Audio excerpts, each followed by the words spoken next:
Assalamualaikum warahmatullahi wabarakatuh. Selamat pagi, selamat beraktivitas. Hari ini tanggal 18 Safar 1447 Hijriah, hari Rabu tanggal 13 Agustus 2025 Masehi.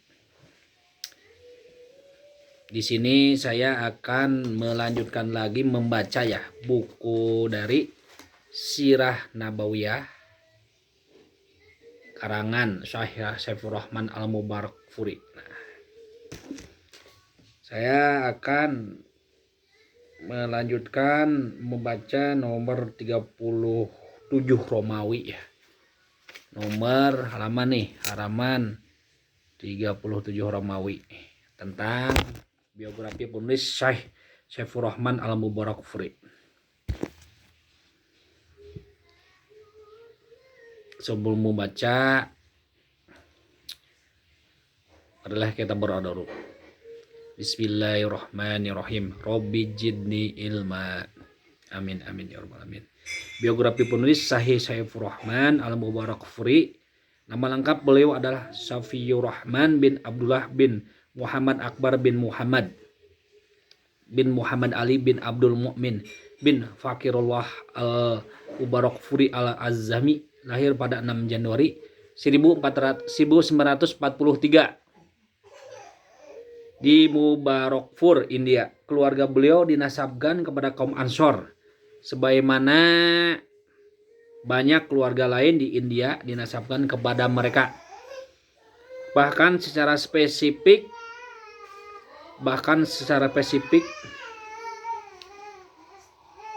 sebagai keturunan sahabat Abu Ayyub Al-Ansori. Pada masa awal pertumbuhan, beliau banyak mempelajari Al-Quran, kemudian masuk ke madrasah Darut Ta'lim di Mubarakpur 1948. Beliau belajar di sana selama 6 tahun hingga lulus level ibtidaiyah. Kemudian melanjutkan studi di madrasah Ihyaul Ulum di Mubarakpur pada Januari 1954. Di sana selama 5 tahun beliau fokus mempelajari bahasa Arab, kaidah-kaidahnya serta ilmu-ilmu syar'i seperti tafsir, hadis, fikih, usul fikih dan lain-lain. Akhirnya beliau berhasil lulus pada Januari 1961 dengan predikat Mumtaz Cum Laude. Bahkan sebelum itu beliau sudah berhasil meraih ijazah bergelar Maulawi pada Februari 1959. Juga titel alim dari Hay'ah al-Ihtibarat li al-Ulum Asyarikiyah di Allahabad, India pada Februari 1960. Selepas menyelesaikan pendidikan formal, beliau banyak menghabiskan waktu untuk mengajar, berkhotbah, dan menyampaikan kajian umum serta berdakwah di daerah Allahabad.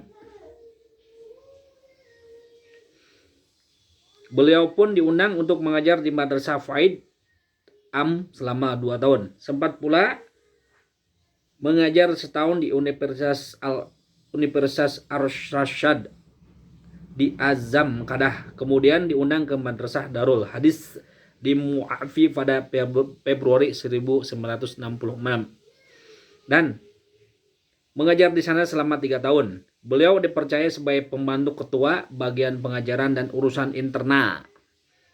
Kemudian beliau mendapatkan amanat sebagai wakil ketua umum yang bertanggung jawab terhadap urusan internal maupun eksternal lembaga sekaligus sebagai supervisor staf pengajar di Jami Saiwani selama 4 tahun akademik.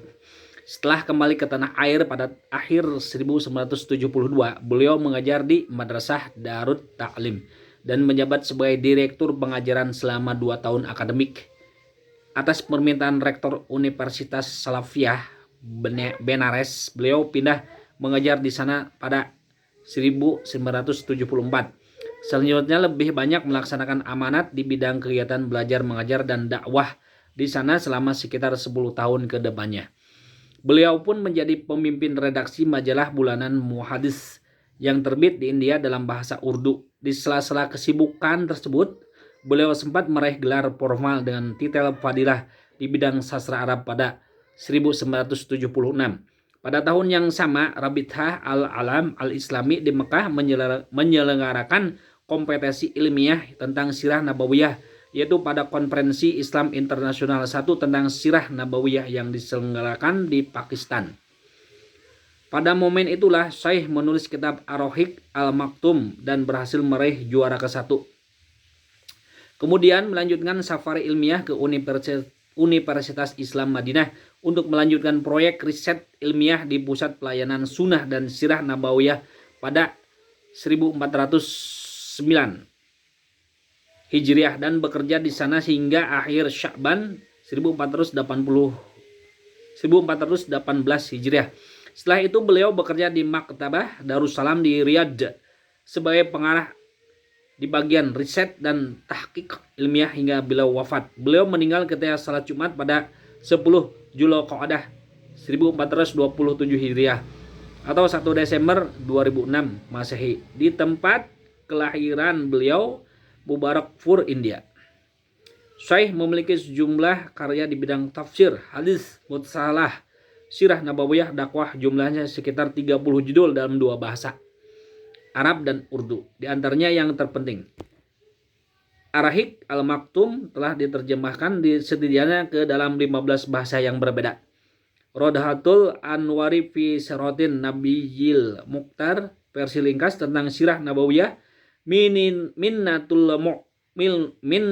Mun'im, Syarh Sahih Muslim, Ihtaful Kiram, Syarh Bulugh Al-Maram, Bahajatun Nazari fi Mustalatahi Ahlil Atsar, Ibrajul Haqqi was Sawaba fi Mas Alatis Sufuri wal Hijab, Al-Hajab Asyiyah fi Al-Islam, Tatwirusi Syu'ubi Wadadiyanati fil Hind, Al-Firqah An-Naziyah, Hasfa Ishuha wa Bijatuha, Al-Bisharat bi Muhammad fi Kutub Al-Hin wa Al-Buziyin dan Al-Misbah Al-Munir, Tahzib Tafsir Ibn Katsir. Selanjutnya ke halaman 39. Letak geografis Arab dan kondisi penduduknya. Sirah Nabawiyah pada hakikatnya merupakan ungkapan tentang risalah yang dibawa oleh Rasulullah Shallallahu Alaihi Wasallam kepada masyarakat manusia. Dengan risalah itu, beliau mengeluarkan mereka dari kegelapan kepada cahaya, dari penyembahan terhadap hamba kepada penyembahan terhadap Allah, sehingga garis sejarah berganti dan kehidupan manusia di dunia ini berubah. Gambaran yang menakjubkan ini tidak mungkin bisa dihadirkan kecuali setelah membandingkan kondisi yang ada sebelum risalah ini dan apa yang terjadi setelah ia datang. Berangkat dari persoalan tersebut, sebelumnya kami akan mengemukakan uraian ringkas tentang bangsa Arab dan peradabannya sebelum Islam. Di samping itu, kami juga akan menguraikan sedikit tentang beberapa kondisi menjelang pengutusan Muhammad Sallallahu Alaihi Wasallam. Letak geografis Jazirah Arab. Menurut bahasa, kata Arab berarti padang pasir, tanah gundul dan gersang yang tiada air dan tanamannya. Sebutan dengan istilah ini sudah diberikan sejak dulu kepada Jazirah Arab, sebagaimana sebutan yang diberikan kepada suatu kaum yang disesuaikan dengan daerah tertentu. Lalu mereka menjadikannya sebagai tempat tinggal. Secara geografis, Jazirah Arab dibatasi oleh Laut Merah dan Gurun Sinai di sebelah barat, Teluk Arab dan sebagian besar negeri Irak selatan di sebelah timur, Laut Arab yang bersambung dengan Samudra Hindia di sebelah selatan, dan negeri Syam dan sebagian kecil dari negara Irak di sebelah utara, meskipun ada kemungkinan sedikit perbedaan dalam penentuan batasan ini. Luasnya membentang antara 1 kali 1,3 juta mil persegi. Jazirah Arab memiliki peranan yang sangat besar karena kondisi alam dan letak geografisnya. Sedangkan dilihat dari kondisi internalnya, Jazirah Arab hanya dikelilingi gurun dan pasir di segala sudutnya. Karena kondisi seperti inilah yang membuat Jazirah Arab seperti benteng pertahanan yang kokoh, yang tidak memperkenankan bangsa asing untuk menjajah, mencaplok, dan menguasai bangsa Arab. Oleh karena itu, kita bisa melihat penduduk Jazirah Arab yang hidup merdeka dan bebas dalam segala urusan sejak zaman dahulu. Padahal waktu itu mereka hidup bertetangga dengan dua imperium besar saat itu, Romawi dan Persia. Yang berserangannya tak mungkin bisa dihadang, andaikan tidak ada benteng pertahanan yang kokoh seperti itu. Hubungannya dengan dunia luar, Jazirah Arab terletak di benua yang sudah dikenal sejak dulu kala, yang mertautkan daratan dan lautan. Sebelum barat laut merupakan pintu masuk ke benua Afrika, sebelah timur laut merupakan kunci untuk masuk ke benua Eropa, dan sebelah timur merupakan pintu masuk bagi bangsa-bangsa non-Arab. Timur Tengah dan Timur Dekat terus membentang ke India dan China. Setiap benua mempertemukan lautnya dengan Jazirah Arab, dan setiap kapal laut yang berlayar pasti akan bersandar di pinggiran wilayahnya. Karena letak geografisnya seperti itu pula, sebelah utara dan selatan Jazirah Arab menjadi tempat berlabuh berbagai bangsa untuk saling tukar-menukar perniagaan, peradaban, agama, dan seni. Peta Imperium Bizantium dan Persia nih. Petanya seperti ini nih.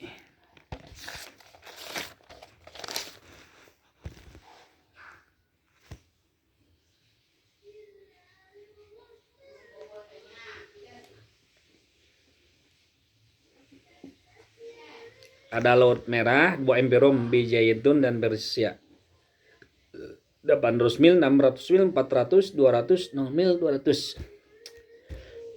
Yang di apa? Yang warna aksen hitam wilayah di bawah kekuasaan langsung Romawi Barat. Nah, ini wilayah di bawah kekuasaan langsung Romawi Barat ya. Yang putih wilayah di bawah kekuasaan langsung Romawi Timur. Yang titik-titik negara Arab Gosonia di bawah Mandat di bawah Mandat penguasa Romawi Timur. Yang kayak Anyaman itu wilayah di bawah kekuasaan langsung Persia. Terus yang kayak Papan Catur itu penguasa-penguasa Arab di bawah mandat penguasa Persia. Nah, di sini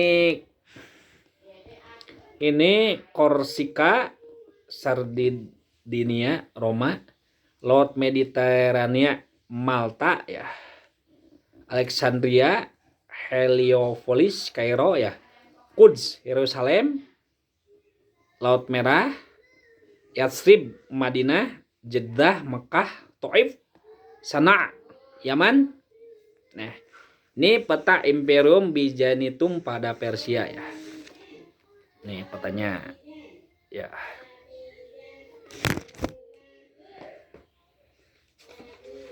Kita lanjut ke halaman 42. Bangsa Arab. Merujuk kepada silsilah keturunan dan asal-usulnya, para sejarawan membagi bangsa Arab menjadi 3 bagian, yaitu yang pertama Arab Baidah, yaitu kaum-kaum Arab terdahulu yang sejarahnya tidak bisa dilacak secara rinci dan komplit, seperti Ad, Samud, Tasem, Judais, Imlaq, Umain, Jurhum, Hadhur, Wabar, Abil, Jasim, Hadramaut, dan lain-lainnya. Yang kedua Arab Aribah, yaitu bangsa Arab yang berasal dari keturunan Yasjub bin Ya'rub bin Qahtan. Suku bangsa Arab ini dikenal dengan sebutan Arab Qahtaniyah. Yang ketiga, Arab Musta'ribah, yaitu kaum-kaum Arab yang berasal dari keturunan Ismail, yang disebut juga Arab Adnaniyah. Arab Aribah adalah bangsa Qahtan. Tempat asal usulnya adalah negeri Yaman, lalu berkembang menjadi beberapa kabilah dan suku. Yang terkenal adalah 2 kabilah, yaitu A. Kabilah Himyar yang terdiri dari beberapa suku terkenal, yaitu Zaid, Al-Jumhur, Qudoah, dan Sakasik. B. Kahlan yang terdiri dari beberapa suku terkenal yaitu Hamadan, Anmar, Tai, Majhaj, Kindah, Laham, Jujam, Azad, Aus, Hazraj, dan anak keturunan Jafnah, Raja Syam. Suku-suku Kahlan banyak yang hijrah meninggalkan Yaman, lalu menyebar ke berbagai penjuru jazirah Arab menjelang terjadinya banjir besar saat mereka mengalami kegagalan dalam perdagangan. Hal ini sebagai akibat dari tenganan bangsa Romawi dan tindakan mereka menguasai jalur perdagangan laut, dan setelah mereka menghancurkan jalur darat serta berhasil menguasai Mesir dan Syam. Tidak aneh bila itu terjadi sebagai akibat dari persaingan antara suku-suku Kahlan dan suku-suku Himyar yang berakhir dengan keluarnya suku-suku Himyar dan ditandai dengan menetapnya suku Himyar. Suku-suku Kahlan yang berhijrah dapat dibagi menjadi 4 golongan. Yang pertama, Azad. Perpindahan mereka dipimpin oleh pemuka dan pemimpin mereka, Imron bin Amru Muzakiyah. Mereka berpindah-pindah di negeri Yaman dan mengirim para pemandu, lalu berjalan ke arah utara dan timur. Dan inilah rincian akhir tempat-tempat yang pernah mereka tinggal setelah perjalanan mereka tersebut. Sa'labah bin Amru pindah dari Azad menuju Hijaz, lalu menetap di antara Sa'labiyah dan Zikor. Setelah anaknya besar dan kuat, dia dipindah ke Madinah dan menetap di sana. Di antara keturunan Sa'labah ini adalah Aus dan Hazraj, yaitu 2 orang anak dari Haritsah bin Sa'labah. Di antara keturunan mereka yang bernama Haritsah bin Amr atau yang dikenal dengan Huza'ah dan anak keturunannya berpindah ke Hizaz hingga mereka singgah di Mur-az-Jahran. Yang selanjutnya membuka tanah suci dan mendiami Mekah serta mengusir penduduk aslinya Al-Jarahimah. Sedangkan Imron bin Amr singgah di Oman lalu bertempat tinggal di sana bersama anak-anak keturunannya yang disebut Az-Oman. Sedangkan kabilah-kabilah Nas bin Al-Az menetap di Tihamah yang disebut Az. Syanu'ah Jafnah bin Amr pergi ke Syam dan menetap di sana bersama anak keturunannya. Dia dijuluki bapak para raja Al-Ghassasinah yang dinisbatkan kepada mata air di Hijaz yang dikenal dengan nama Ghassan yang telah mereka singgahi sebelum akhirnya pindah ke Syam. Yang kedua, Laham dan Judzan. Mereka pindah ke timur dan utara. Tokoh di kalangan mereka adalah Nasr bin Rabi'ah, pemimpin raja Al-Munzir di Hiroh. Yang ketiga, Bani Ta'i. Setelah Azad berpindah, mereka berpindah ke arah utara hingga singgah di antara 2 gunung, Azza dan Salma. Mereka menetap di sana hingga mereka dikenal dengan sebutan Al-Jabalani, 2 gunung di Gunung Tayi. Kindah. Yang keempat, Kindah. Mereka singgah di Bahrain lalu terpaksa meninggalkannya dan singgah di Hadramaut. Namun nasib mereka tidak jauh berbeda saat berada di Bahrain hingga mereka pindah lagi ke Najd. Di sana mereka mendirikan pemerintahan yang besar dan kuat, tetapi secepat itu pula mereka punah dan tak meninggalkan jejak. Di sana masih ada 1 kabilah dan Himyar yang diperselisihkan asal keturunannya, yaitu Qudoah. Mereka hijrah meninggalkan Yaman dan menetap di pinggiran Irak. Adapun Arab Mutaribah, moyang mereka yang tertua adalah Ibrahim alaihissalam yang berasal dari negeri Irak, dari sebuah daerah yang disebut Ar. Kota ini berada di pinggir barat sungai Yufrat, berdekatan dengan Kufah. Cukup banyak penelusuran dan penelitian yang luas mengenai negeri ini. Selain tentang keluarga Ibrahim alaihissalam, kondisi keagamaan dan sosial di negeri tersebut. Ini ada angka 2 di atas ya, angka 2 di atas. Tadi ada angka 1 di atas. Mereka hijrah meninggalkan Yaman dan menetap di pinggiran Irak. Ini maksudnya lihat uraian lengkap tentang kabilah-kabilah ini dan perpindahan mereka di kitab Muhaddarat Tarik Al-Umam Al-Islamiyah Al-Khudari 1 garis miring 11 sampai 13. Romawi 1 garis miring 11 sampai 13 dan Qalbu Jaziratil Arab halaman 231 sampai 235. Beberapa referensi sejarah menunjukkan perbedaan besar dalam memastikan waktu-waktu permindahan dan penyebabnya. Setelah melakukan pengajian dari semua aspek, kami menetapkan seperti yang kami uraian di bagian ini sesuai dengan dalil yang ada. Terus yang angka keduanya tafhimul Quran, kondisi keamanan dan sosial di negeri tersebut. Tafhimul Quran Abul A'la Al-Maududi Romawi 1 553 sampai 556. Kita tahu bahwa Ibrahim alaihissalam hijrah dari Irak ke Haran atau Haran, termasuk pula ke Palestina. Ia lalu menjadikan negeri itu sebagai basis dakwahnya. Ia banyak menyusuri negeri ini dan negeri lainnya. Nah, ini ada angka 3 kecil. Maksudnya Tarik Ibnu Khaldun Romawi 1 garis miring 108. Di salah satu perjalanan tersebut, Ibrahim alaihissalam bertemu dengan Fir'aun. Istri Ibrahim, Sarah, turut menemaninya. Sarah merupakan wanita yang tercantik. Maka Fir'aun itu hendak memasang siasat buruk terhadap istri beliau.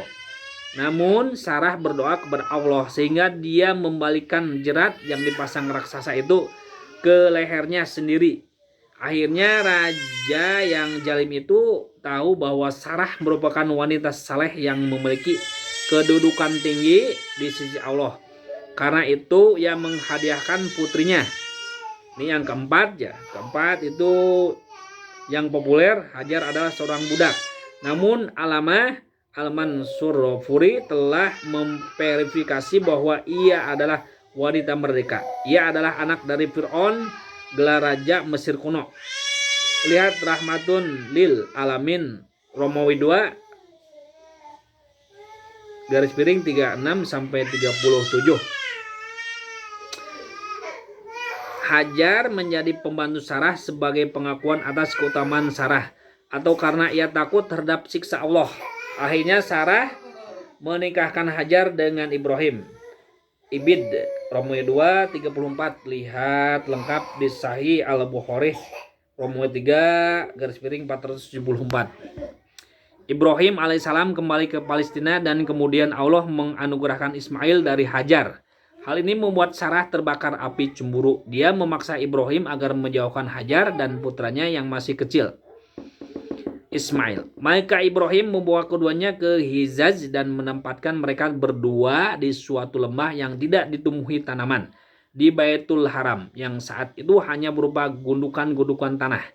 Rasa gundah mulai menggelayuti pikiran Ibrahim. Beliau menoleh ke kiri dan ke kanan, lalu meletakkan putranya di dalam tenda di dekat Zamzam.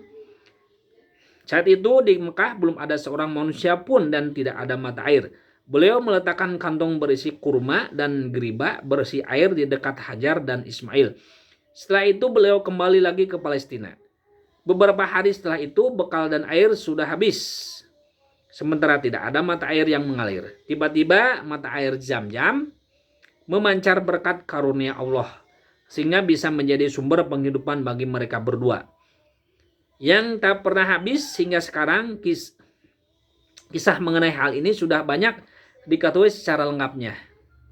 Yang keenam, lihat angka 6 kecil di atasnya nih. Lihat Sahih Al-Bukhari Romawi 3 474 sampai 475. Kitab Al-Anbiya nomor 3364 3365.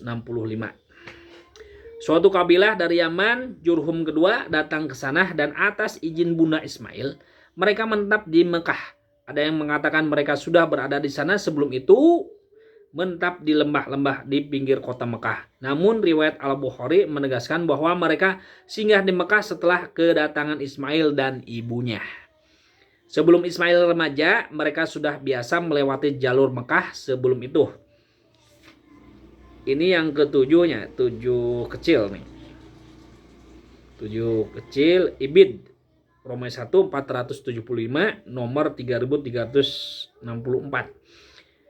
Dari waktu ke waktu Ibrahim datang ke Mekah untuk menjenguk keluarganya. Tidak diketahui secara pasti berapa kali kunjungan yang dilakukannya. Hanya saja menurut beberapa referensi sejarah yang dapat dipercaya, kunjungan itu dilakukan sebanyak 4 kali. Pertama, Allah telah menyebutkan di dalam Al-Quran bahwa Ibrahim bermimpi bahwa beliau menyembelih anaknya Ismail. Maka ia pun bangkit untuk melaksanakan perintah dalam mimpi itu. A'udzubillahi minasyaitonirrajim. Bismillahirrahmanirrahim. Falamma aslama wa talahu lil hajabin wa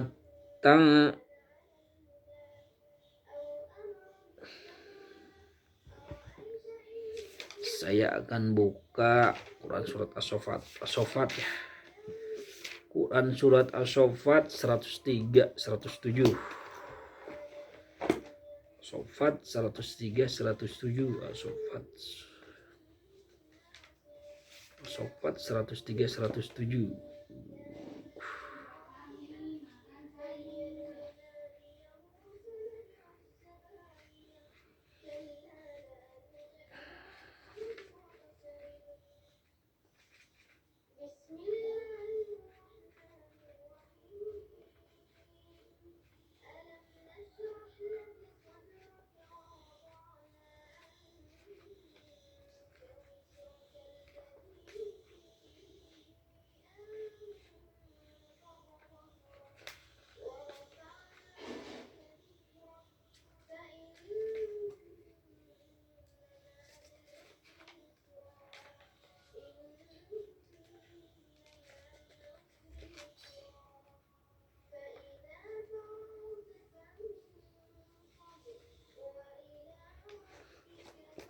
Ayat 103 107 ya.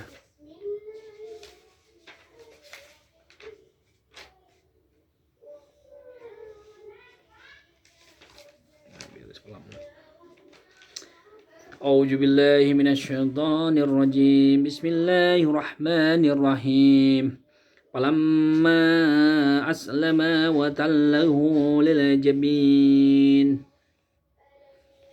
Wa nadainahu ayya Ibrahim qad sadaqta ar-ru'ya inna kadzalika najzil muhsinin inna hadza lahuwal bala'ul mubin wa fadainahu bizibhin azim. Yang artinya, tatkala keduanya telah berserah diri dan dia Ibrahim membaringkan anaknya atas pelipisnya, nyatalah kesabaran keduanya. Lalu kami panggillah dia. Hai Ibrahim, sesungguhnya kamu telah membenarkan mimpi itu. Sesungguhnya demikianlah kami memberi balasan kepada orang-orang yang berbuat baik. Sesungguhnya ini benar-benar suatu ujian yang nyata. Dan kami tebus anak itu dengan seekor sembelihan yang besar. As-Saffat, Quran surat As-Saffat ayat 103 sampai 107. Di dalam kitab Kejadian disebutkan bahwa umur Ismail 13 tahun lebih tua daripada Ishak. Dari rentetan kisah ini menunjukkan bahwa peristiwa itu terjadi sebelum Ishak lahir. Sebab kabar gembira tentang kelahiran Ishak disampaikan setelah terjadinya kisah ini. Setidak-tidaknya kisah ini menunjukkan suatu kisah perjalanan Ibrahim sebelum Ismail menginjak remaja. Adapun 3 perjalanan lainnya telah diriwayatkan Al-Bukhari secara panjang lebar dari Ibnu Abbas secara marfu. Ini ada angka 8 di atas, artinya Ibid. Romawi 1 garis miring 475. Yang intinya adalah kedua bahwa sebelum remaja Ismail belajar bahasa Arab dari kabilah Jurhum. Karena merasa tertarik kepadanya, maka mereka menikahkannya dengan salah seorang putri keturunan mereka. Saat itu ibu Ismail sudah meninggal dunia. Suatu saat Ibrahim hendak menjenguk keluarga yang ditinggalkannya. Maka beliau datang setelah pernikahan itu. Tatkala tiba di rumah Ismail, beliau tidak mendapati Ismail. Maka beliau bertanya kepada istrinya, bagaimana keadaan mereka berdua? Istri Ismail mengeluhkan kehidupan mereka yang melarat. Maka Ibrahim pun titip pesan agar istrinya menyampaikan kepada Ismail untuk mengubah palang pintu rumahnya. Setelah diberitahu, Ismail mengerti maksud pesan ayahnya. Maka Ismail menceraikan istrinya dan menikah lagi dengan wanita lain, yaitu putri Mudahadah bin Amru, pemimpin dan pemuka kabilah Jurhum. Ketiga, setelah perkawinan Ismail yang kedua ini, Ibrahim datang lagi, namun tidak bisa bertemu dengan Ismail. Beliau bertanya kepada istri Ismail tentang keadaan mereka berdua. Jawaban istri Ismail adalah pujian kepada Allah. Lalu Ibrahim kembali lagi ke Palestina setelah titip pesan lewat istri Ismail agar Ismail memperkokoh palang pintu rumahnya. Nah, demikian saya membaca Sirah Nabawiyah sampai halaman 46 saja. Bersambung dilanjut besok lagi. Halaman ke-47. Halaman ke-47 ya, besok lagi. Semoga yang dibacakan tadi ya menambah ilmu yang bermanfaat bagi kita. Ilmu dunia dan ilmu akhirat tentunya. Karena akhirat adalah tujuan utama, akhirat selamanya. Nah, di sini saya hanya bertujuan untuk untuk supaya mengajak teman-teman untuk rajinlah membaca ya. Rajinlah membaca buku referensi dan buku literasi